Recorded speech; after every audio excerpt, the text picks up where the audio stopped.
Hello everyone, it's Sinema77, horror and cult film lover. I'm back with another movie review. Well, I promised that I was going to get around to it, and I'm living up to my promise. Tonight we're going to talk about Wild Things 3, Diamond in the Rough. Now, yeah, this one came out in 2005, and obviously a sequel to the first movie, and I gotta be honest, man, how the hell did these movies get to four? How did they get to four of these? I mean, it's not a terrible movie to be honest with you, but at the same time, though, too, it's just like these got. I mean, they're really. It's almost like these movies are almost just the same thing. It's like if you saw the first movie, and then you never watched any of the other three movies. Aside from looking at the beautiful women, you wouldn't even know the difference. I mean, they're pretty much all just the same movie. Just with different faces, pretty much. So, of course, we're back at our favorite place of Blue Bay, where alligators in the swamps, all that good fun stuff, and we got another, we got another story of rich people, getting into really really bad shit. This is why I'm glad I'm not rich. What I mean? It's like if this is all the problems with being rich. I'm glad that I'm not. I'm pretty well satisfied with just being working class.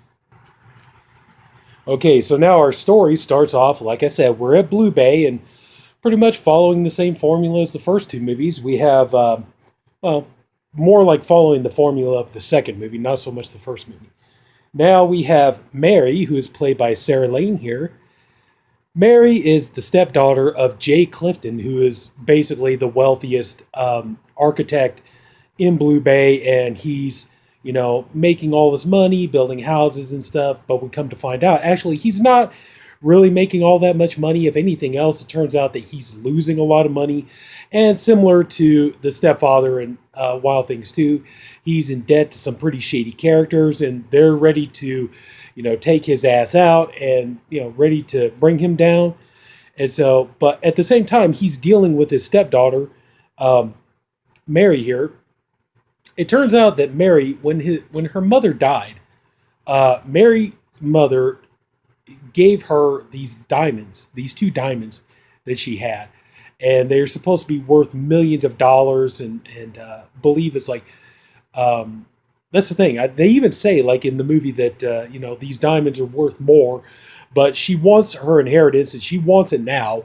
And Jay does not want to give them to her, and even though technically, I'm not entirely sure. I mean, I guess she's not old enough yet to have her inheritance or something. They're kind of vague on that, but it's like technically if she's old enough, if she's, you figure if she's like legally an adult, you'd think she could have her inheritance and, it shouldn't be a big deal. But anyway, but apparently because he's got guardianship over her, that she can't have her diamonds and she can't have her inheritance, and he's keeping it locked away from her or whatever. So of course now, we got to get into another, scheme. So because, and I'm going to go ahead and tell you right now, there's going to be spoilers here. So I'm letting you know right now, there's going to be spoilers here. So we're going to get into another scheme to get the diamonds. So now Mary gets the assistance of a local lowlife, who's not, well, lowlife is kind of a harsh term, I guess, but a girl, who's, because, Mary here, she's very wealthy and everything else, and she's she comes from wealthy background and everything. So now we got to have that female character who is from the wrong side of the tracks, basically kind of the trailer trash girl, and that girl is going to be Elena. Now Elena is played here by Sandra McCoy, who's very beautiful. I believe she's been on the show Supernatural, and she's been in some other movies too. But anyway, yeah, of course, now she's basically the character, who lives in the trailer park, and she's, poor and no money and all this other kind of stuff. Well, we start setting up the premise kind of like in the first and second movie. See, because she's poor, outwardly, Mary gives everybody the impression that she hates Elena. She wants nothing to do with Elena.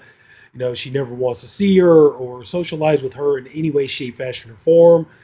But it's supposed to be Mary's 21st birthday party. And Jay decides to go ahead and invite Elena to come to the birthday party. Well, so she shows up, and Jay is talking about like he's going to help her get a good job, and he's going to help her do really well, and all this kind of stuff. So come along and we'll talk about it and everything. So she shows up to the party, and then of course you got Mary finds out about it, and the two of them get into a cat fight. They fall into a pool, and of course everybody's just enjoying what they're seeing, and Jay comes up and he's you know, he's yelling at Mary, what the hell are you doing? And she's like, this is my party. I didn't invite her. He's like, yeah, I did. And so he decides to cancel the party, and everybody leaves. Everybody goes home and all this stuff. And so pretty much, later that evening, Jay is talking to, is talking to Elena here, and he's talking about like, yeah, don't you think it'd be better? Because she's still wearing the clothes that she wore when her and Mary got into the cat fight and they fell into the pool. So she's like, so he's like, wouldn't you like to get out of those clothes? And then we cut to black. And then the next day we find out that, Jay, he's going to work. And so Mary is basically trying to kiss his ass. She's trying to suck up to him because, she just wants her inheritance more than she wants anything else. And so Jay is telling her, no, you're not going to get your, stop trying to suck up and everything else. Also, too, though, it's like, Mary, same thing. She finds out that the stepfather's in hot water with some shady characters, even though it doesn't go as extensive as it did in Wild Things 2, where the, in the second movie, the thugs coming to, threaten, the stepdaughter to get the money that he owes them. That wasn't, even though that was more of a bigger subplot in the second movie than it was in here. It's like in here, it's like it's not really even mentioned, to be truthfully honest with you. So, yeah, so anyway, so I know I keep saying and so. Jay goes to work and he gets picked up by the police, and now he's going to be arrested for because apparently that Elena had admitted that it turns out Elena got busted for something, and that to get out of it, she's going to go ahead and she's going to admit that Jay raped her, and she's to get a lighter sentence or to get out of the sentence or whatever, she's going to say that that Jay ended up raping her, and now they're going to go to trial, and we're going to have the whole thing. So now that's all going to start going on. Okay, and now because Jay is being arrested, we're introduced to a detective who is looking into the whole thing, and he's kind of like he's not really sure about Elena and her kind of character, but then he meets up with an old flame played by Dina Myers, who you remember her from Starship Troopers and Saw 1, 2, and 3. She's been in a lot of movies and TV and everything, so you remember her. And it turns out that Dina Meyer's character is basically she's the probation officer. Yeah, I guess probation officer of Elena. And so they're all looking into this and they're investigating. The detective's like yeah, something seems kind of not right here. Something's going on. So he starts digging further and further. And then we go through the trial, and so they go to the forensic expert, who yeah, we got another forensics expert in this, and he's doing tests and everything, and he's coming up that yes, that Jay did in fact rape, that he did in fact rape Elena. I'm sorry, I know I'm trying to remember everything. I just watched it. I'm trying to remember everything. So he did rape Elena, and that there was proof, and that she had bite marks on her chest. But there's like a little mark there that they can't account for. And he's just like, yeah, I haven't been able to determine what that is. So anyway, so ultimately they decide to make a deal with Jay. Actually, what ends up happening is that Mary goes and talks to Jay. And she says, look, here's the thing. The only way we can get you out of jail is that we're going to have to pay Elena off. Sorry. So, Jay is all talking about like, well, I don't have any money, what the hell are we going to do? And she's all like, well, give her my inheritance. And the thing is you think if Jay had any brains, he would have figured this out from the get-go.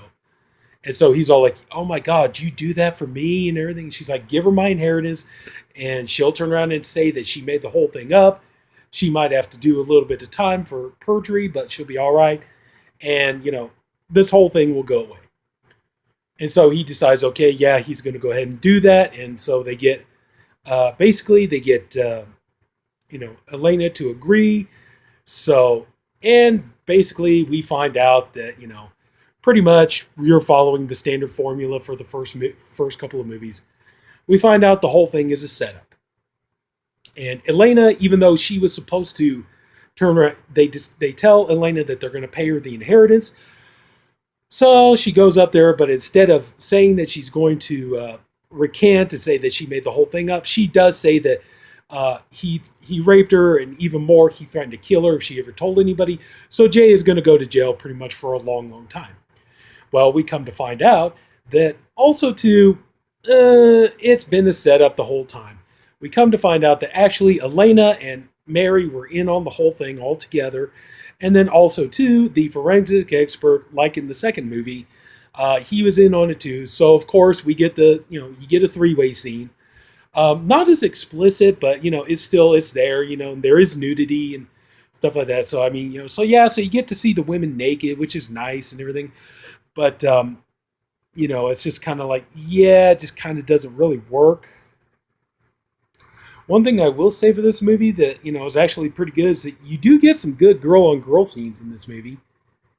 And, like you got this shot here that takes place in the shower. Then these two here. But also, too, if you watch at the end credits, we come to find out, apparently a third girl gets involved in this whole thing. But, yeah, you get some good girl-on-girl stuff. And, so you get some sexiness there. And hang on just a second. But anyway, yeah, you do get some sexiness here, and you get some good, girl-on-girl action and stuff. But I think the only overall problem is it comes, like I said in the previous movie, is that these movies are filled with characters that you don't like and you don't care about. And even though they are sexually appealing and they are gorgeous and good-looking and things like that, it's just the fact that they're not likable, and that kind of makes things even worse. They just, ugh.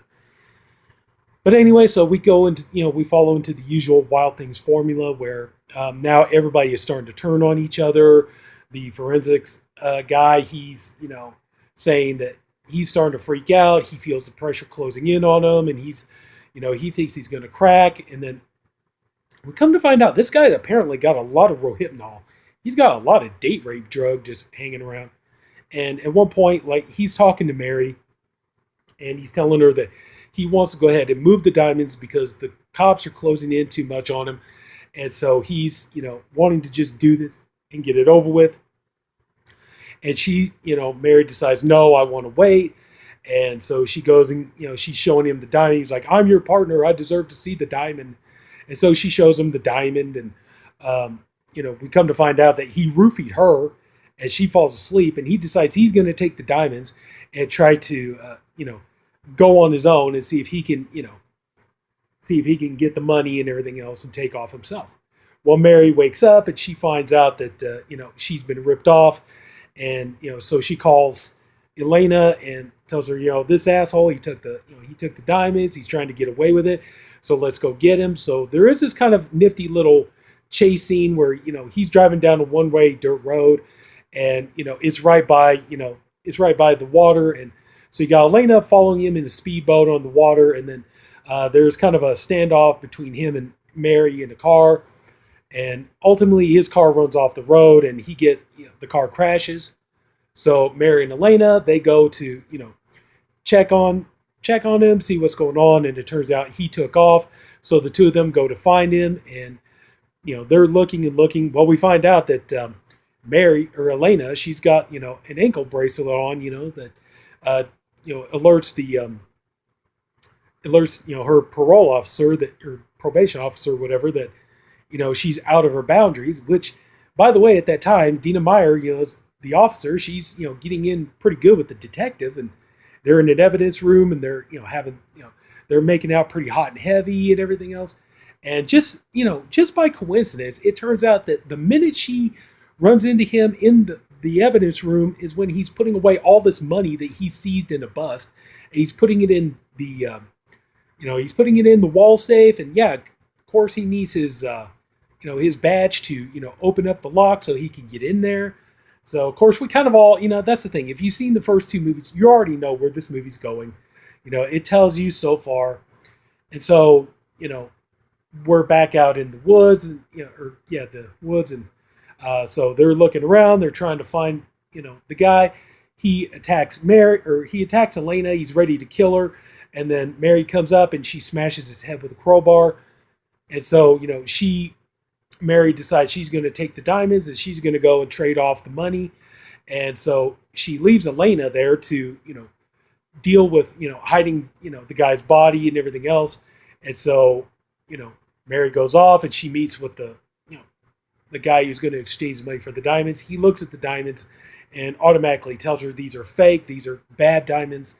It's like, how dare you try to sell me this crap? What are you trying to pull? And she's like, what are you talking about? It's like, no, these diamonds are real, blah, blah, blah.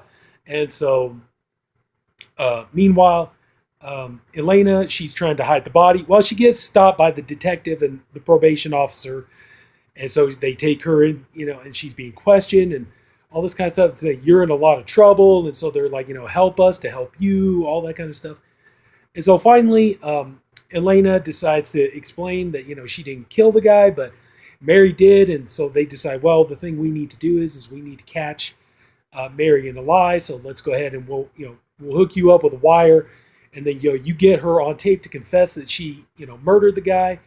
And so, she goes along with it. And so, they do this undercover operation, and they go to the, turns out that Mary hid the diamonds in Jay's safe, which is at the construction site. So this is where you kind of get towards your finale here. And so they get to the construction site and there's kind of a chase off, a little cat and mouse. And, when Elena cannot get Mary to admit that she, killed the guy, she shows that she's wearing the wire. So they're chasing each other with guns, shooting at each other and everything else. Well, the probation officer, she goes and, she grabs a shotgun and she goes into the site, even though the detective told her to stay in the car, which of course she doesn't do. So she goes into the construction site and she comes across Mary and she shoots Mary dead. So the detective comes in and he sees that, she shot Mary and she said, I had to do it. I had no choice. And then Elena comes up and she gives herself up. And so they're sitting outside and, the police are doing their investigation. The detective comes up and tells her, you do know you're in quite a bit of trouble. And so, the probation officer here, she's like, yeah, she knows, I'll bring, I'm going to take her home now. We'll bring her by, in the morning. It's like, make sure you're there by 10 o'clock and everything. So the next morning comes at 10 o'clock, comes and goes. He calls her. He's like, it's 11 o'clock. Where are you? Then guess what? It turns out the whole thing's been a double cross. Who didn't see that coming in a Wild Things movie? So anyway, so Internal Affairs comes and they interrogate the detective. So they take him down to the basement, where they where he put all that money in the safe. They go down there, come to find out, hey, guess what? The safe is, open and all the money is gone. So he's under investigation and all this. And so he realizes, that he's been tricked. He's been duped by her. And so he lays it all out. I don't think that he ends up going to jail for it. He might. I don't know. But then we come to find out, okay, yeah. See, during the course of the movie, it's established that Elena was given up for adoption and all this kind of stuff. And at one point, the probation officer, she talks about that she, the whole rape allegation against Elena, she understands it because she's been raped before. And so she sympathizes with her. And then we come to find out that, okay, you got the two of them. They're, on this beautiful, island resort and everything else. We come to find out that Jay is out of jail now. And, that the lawyer was in on it too. Mary's dead, so nobody gives a shit about her. Nobody cares about anybody in these movies, right? So anyway, they're sitting there, they're enjoying their time in the sun. The two women are looking really gorgeous in bikinis and stuff like that. And Jay is, talking about how hot they are and all this other kind of stuff.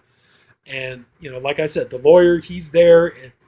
But we come to find out, a little revelation here is that, the daughter, Elena, she gives, Jay a drink and he starts drinking it. And guess what? There's more date rape drug in his drink. And so there, the probation officer, Dina Meyer's character, she confesses that, yes, that she ended up putting roofies in her drug or in his drink because what ended up happening was that years ago, she talked about where she got raped. It turned out Jay was the guy who raped her. That, they were in college together and that they were at a party, that he slipped date rape drug into her drink. And then when she passed out, and she explains it like, it's like you're in, it's almost like you're in an operation, but you're awake and you know what's going on and you can feel what's going on, but you're powerless to do anything about it. And so, and she said that, yeah, I ended up, I got pregnant because of you raping me and all this kind of stuff. And, our daughter is Elena, which is kind of gross because, you come to find out this guy, even though he didn't know she was, he's basically been perving on his daughter the entire fucking time, and so he's standing basically over the edge of a cliff almost. And so, the date rape drug takes effect and he falls and, crashes down on the rocks below. And so, now we come to find out, yeah, same thing, like all the other, Wild Thing movies that, it was all, a big plan and everything else. And there all these twists and turns. The downside is, though, it's like I said, number one, you got these characters you just don't really care about to begin with. And then number two, it's like I said, it's just they don't change up the formula as the movies went on. I think that's why these movies never really got more than 4 of them. I think that really the only thing that sells it is just the beautiful women and the fact that kind of like going into this, you're going to see some nudity and you're going to see some hot girls get naked or at the very least topless. But that's just it. Overall, it's like the formula is the same. I mean, in the first movie, it worked. You didn't see a lot of the twists and turns coming, but by the time you get to number 3, and especially by the time you're going to hit to number 4, you already see you see every turn that's coming around every corner. So there's nothing new. There's nothing interesting about it. It's just, you really do. You feel like you're just watching the same movie with just different faces. But I would definitely say, if, the women are enough to keep you interested, then I would say look at it for that, even though the women, while they're physically attractive, personality-wise, the characters are completely unappealing. And but, hey, if you're into that kind of thing. But, yeah, I mean, I could definitely say, they're good to have if you want to. I would say, the first movie is really a great movie to have, if you're building an erotic film collection. You want to have a nice collection of erotic thrillers. The first movie is really good to have for that. The second movies, maybe you don't need them, but it's kind of nice to have them because it kind of, it beefs up your numbers as far as your collection would go. But that's just it. That's pretty much my review. It's just it just feels like the same thing. But anyway, so sorry. I know this has been more of a rant than a review, but I would say, yeah, go ahead and check it out if you're just interested in seeing, the female skin. If you're into that, and then yeah. But as far as like the story goes, the plot goes, it just feels so humdrum and it feels just formulaic at this point. But anyway, so that's pretty much going to do it. So yeah, I just need one more of these to review and that'll be it. And I'll try to make the next review a little bit more interesting. So I'm not repeating myself the way these movies tend to repeat themselves. But anyway, if anybody took the time to watch all this, I thank you for doing it. I appreciate you for doing it. I honestly hope you enjoyed this review. If you did, please like and subscribe. There'll be more videos posted. And until then, this is Sinema77, Horror and Cult Film Lover. Wishing you a good night. Take care, and I'll see you later. Bye-bye.